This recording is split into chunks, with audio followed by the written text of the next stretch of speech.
Let's switch the conversation to the SEC for a minute, okay? We still don't know in terms of pods and scheduling and all that. And I want to get to that in a minute, but I guess the biggest hot topic at the moment is the college football playoff. I guess it was back in June. It seemed like there was a lot of momentum for a 12-team playoff that I think would have benefited the SEC, certainly would have benefited Texas A&M last year. But that hasn't happened yet. Now there's talk that they may try to limit the number of teams from a particular conference at three. If they're going to a 12-team playoff, I think certainly that would be a shot aimed at the SEC. But I guess that's the next domino now, Blake. We wait and see what happens with the college football playoff. If there's a cap, how that might affect the SEC and all those things. Because, again, the creation of the alliance to me was just we've got nothing else, so let's take a shot back at the SEC. And to me, capping a league's participation in the playoff at three teams would be another one of those moves because I don't know that any other conference, I mean, certainly the ACC is not going to have three teams in the playoff. The Pac-12, I think, in the same boat. Maybe the Big Ten, you could see that happening. But to me, again, just another reactionary move if they go through with that in terms of how they handle the college football playoff. Yeah, that's the big one, and we knew once all these moves and dominoes started, it was going to be about what do things look like from a college football standpoint, because we know that a lot of that too is motivated some of these moves in particular, knowing that, like we said, you don't want to be left out in the cold on this and not have an opportunity to, certainly if you're a conference, get as many teams as you can in there. And so that is like, that's the thing where I'm not sure how that's going to play out, because that's where I think it's like a numbers game now, where it's like you've got these three conferences forming this alliance or whatever, and but we also still know that from an SEC standpoint, by adding programs like Texas and Oklahoma, which, as we talked about, Oklahoma's a little further ahead right now, but you've got you've got a lot of teams in there that probably are going to be ranked very highly each and every season, and be in that group that's where you can get multiple teams into the college football playoff, of course, in the expanded format for sure. And I'm not sure exactly what the criteria is going to be. I do know that no matter what it is, someone's going to be unhappy. No, whether it's whether it's the SEC, whether it's one of these three teams in the alliance, or whether it's one of the team or one of the leagues I'm looking on the outside, there's going to be somebody unhappy, and how they go about figuring this out. I hope they're getting enough money for that, because I think that could be a bit of a headache and a nightmare trying to deal with all of these conferences in particular, and trying to figure out the best and most fair way to implement that. Well, the other thing I mentioned, we still have not seen how divisions or pods or whatever would be structured in a 16-team SEC. We've had a month to think about it. I know that talk has died down as other things have popped up, and as football season being on the horizon has taken over a lot of the discussion.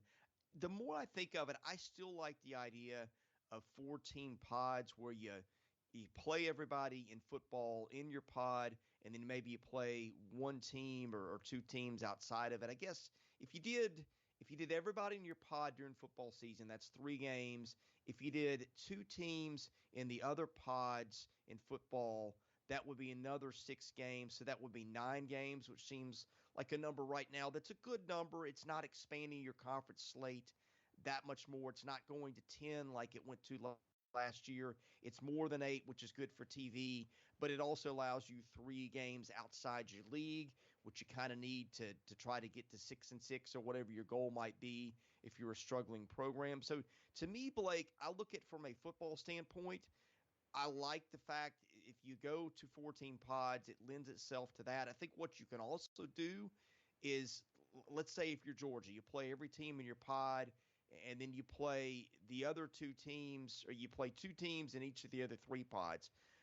I would say that maybe you play the next year the two teams that you didn't play. I know what they do usually is there's this 2-year rotation. So let's say if Georgia plays Arkansas, next year in Athens, it would play in Fayetteville the next year. I would kind of like the idea of going, let's say if you play one team next year you don't play that team the year after. And if you play that first team at home the first year, in year 3 you play them on the road. To me, I would prefer to see a little bit of a juggling instead of playing the teams in the other pod home and then away, and then you switch to 2 more teams. Why not just mix it up a little bit more for competitive balance? So they'll say that you play Alabama out of your division 1 year, you don't play Alabama the next year, and then they rotate back on, and that game would be either road or home depending on where the last one was, where you switch it up. To me, that's the way that I'd like to see this go, but I don't know how this is going to settle. Yeah, I think it's going to be interesting on the rotations, like you said, because I just look at it, and obviously there will be these different pods, and assuming that's the way they go, it'll be set up better for some than others, but I think you've got to be able to. I think you said it best. Like I think you have to be able to sort of rotate it in a way that where you do kind of, there's a variety of opponents where it's not the same thing every single season, and maybe you're only rotating one every 4 years or something like that. Like you need to be able to, I think, rotate in and out, and like you said, certainly if you're someone that you don't necessarily want to be stuck playing Alabama every single season if they're outside your pod and all of this. So yeah, it's the next big question, I think, is how are they going to structure all this, and and again, going back to the whole alliance thing and everything, and what does the schedule even look like from just the standpoint of, as we said, I mean, trying to block out games and all this, and not allow different opportunities for for conferences on the outside of your own alliance and all this other stuff. Like from the SEC standpoint, I think we said it before too. It's the SEC. I don't think has a lot to worry about because the conference is filled with teams that are going to be very good, probably year in and year out, and there's not a ton of things that I think you're losing from that standpoint. So yeah, the scheduling is something that is certainly still yet to be determined, and I'm curious to see how they handle that part of it.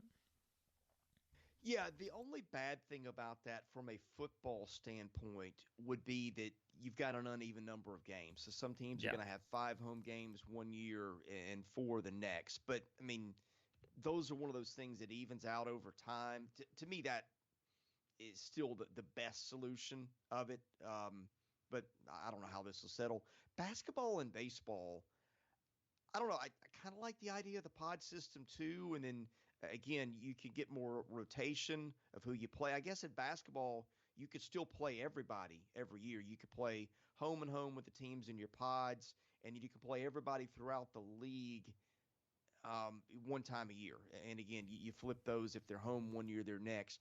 Baseball, I kind of like that idea too, like I like for football, in that if you can flip it up and you play everybody in your pod and you play 2 teams that aren't in your pod, and then if LSU's on your schedule 1 year and they're in another pod, they're not the next year, and then the next year they come back, and it's the opposite of whether the first one was home or road, if that makes sense. To me, that's how I do it. But what are your thoughts? Yeah, I think that's the best way to do it too. Like you said, I think just it's certainly going to be a lot easier, as you mentioned, from a basketball and I think baseball standpoint, just because we know, I mean, it's an increased number of games, and that makes it easier from that standpoint to figure that out. So I don't think there will be anywhere near as many hassles or headaches trying to figure that out on that front. Whereas it is, I mean, it's going to be like again, how they choose to do this from a football standpoint is going to be significant for certain teams, as we know, because it's going to really, give you a clear idea maybe of what the outlook's going to be each season. Versus, it's just some teams will certainly have more struggles than others just based on the actual scheduling part of it and what pod they're placed in and all of this. So it's a significant decision, and I think that there are certainly options and different things they can do to certainly benefit everyone. But it is something to where if they take the wrong path on this and maybe schedule it in a way that doesn't necessarily work out great for certain schools, then that's something you kind of have to deal with over the years. And so yeah, it'll be interesting on that front. Well, basketball is easier in terms of scheduling to me if you do a 4 pod 4 team system there, because then you've got 12 games outside your pod, 6 home, 6 road, and you've got 6 games inside your pod, 3 home and 3 road. That's 18 games. The league has done that before.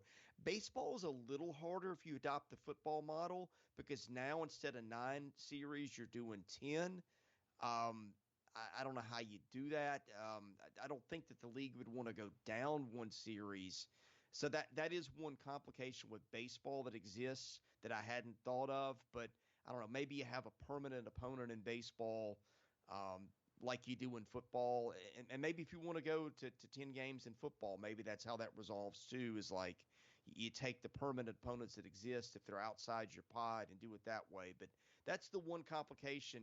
I think that baseball is a little bit harder to do scheduling because all of a sudden you have 9 series that naturally occur, but you got 10 right now, and I don't know what you do in terms. I guess one option would be is if you play 12 weekend series. And so you play 3 teams outside your pod. So then there's only 3 teams in the league ever you don't play. Perhaps that's an option. But I don't know how the league coaches would feel about that, given that it is brutal enough for the teams that are on the bubble. You have a hard enough time just getting your head above 500 and sneaking in as a 3 seed. If you say, like, we saw that happen with Alabama this year, right? And it was tough enough, and then the Crimson Tide had some injuries. And so, I don't know. Baseball, to me, of the schedules, might be the toughest just because of how the numbers fall. Yeah, that's a good point. I mean, that's it. Yeah, like the baseball equation is. I was thinking about. I was like, basketball will be the easiest. I think we know that.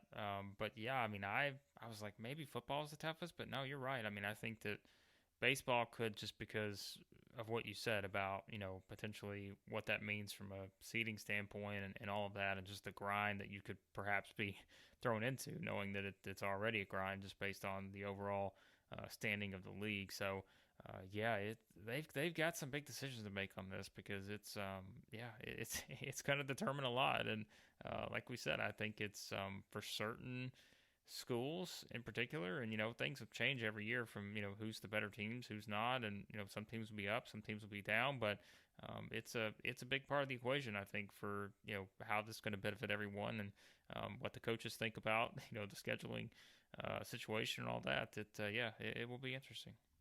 Well, one other thing that we did wonder about when this all went down was what does it do to the NCAA's postseason baseball and basketball tournaments, and particularly basketball, right? Because a lot of what makes March Madness is those upsets, and so I guess that the smaller conferences banding together maybe do have some bargaining power in terms of. I think having a Cleveland State upset in the NCAA tournament, that's what a lot of people love about that first weekend. But ultimately, I think Kansas and Kentucky and the bigger schools are going to hold the cards in this thing. To me, it still makes sense to do it the way you do it because I think if the smaller conferences band together and try to pull a power play based on not being unhappy with what's happened with the bigger leagues, I think they're going to end up holding the short end of the straw. Yes. But at the same time, I think the bigger conferences have to realize that a lot of what makes the tournament special is having those smaller conferences in it too. So we really haven't seen anything change, in particular with the NCAA basketball tournament. It's been very quiet.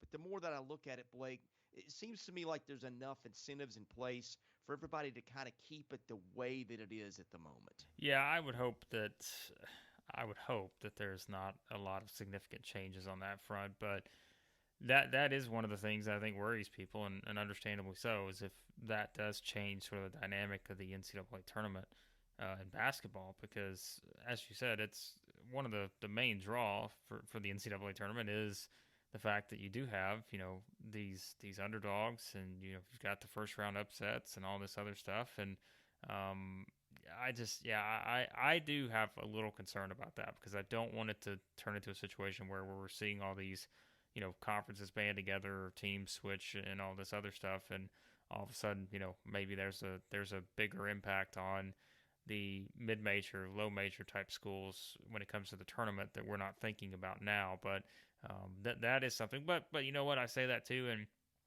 here's the unfortunate reality. I think the NCAA tournament is only going to continue to expand from here. I think that eventually there will be more teams than there are now. Just like from the last jump to what it is now, I think it's only going to get higher. I think there's a lot of people who don't want to see that. I think there's probably some people who would be fine with that. So that is kind of I think you can go in a couple different directions on that, but I think ultimately there's only going to be more teams added as the years go along, and maybe that's something that probably a lot of traditionalists would not be a huge fan of. I don't think I would love to see an expanded tournament, but if so, that could take away some of the potential concerns you would have just based on the current landscape in terms of the power conferences. Yeah, I would hate to see that too, but let me take a step back because I made some presumptions there. You're actually very well connected to a lot of coaches in smaller conferences. I know you spent a lot of your summer talking to those coaches. Does this come up at all in your conversations of the question of what happens with the NCAA tournament and the smaller schools in particular, given the landscape of what's happened with the SEC's move and everything that's followed?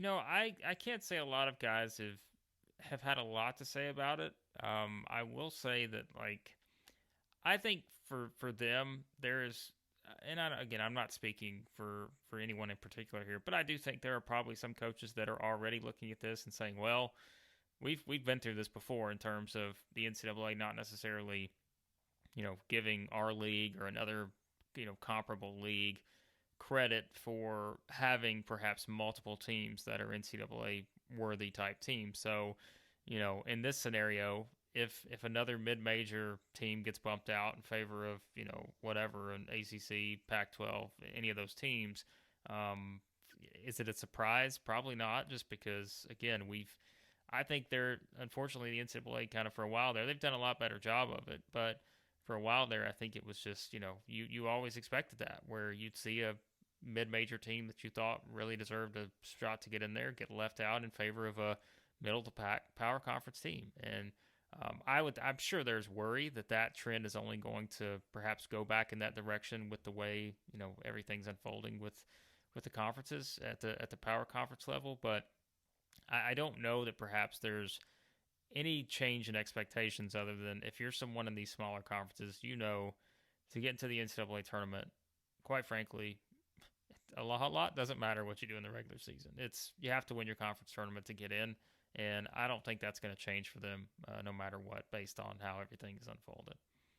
I want to throw a hypothetical at you, okay? And I've not heard anybody speculate this. And this is just me thinking out loud, okay? If for some reason there were some split to where you had a divide where you no longer had an NCAA tournament because of what's happened with the power structure, and the teams in the power leagues go one way and the other teams go another way. I mean, would it end up being something like, and I don't know how this would play for TV, it would be more of an inventory, but it also would sort of take away from a lot of what makes the tournament special. I mean, what's interesting about the NCAA tournament, Blake, is you could be a big dog, but you have one bad night and it's over. And that's heartbreaking on one hand, but on the other, it's kind of what makes the tournament have the drama and the flavor that it has.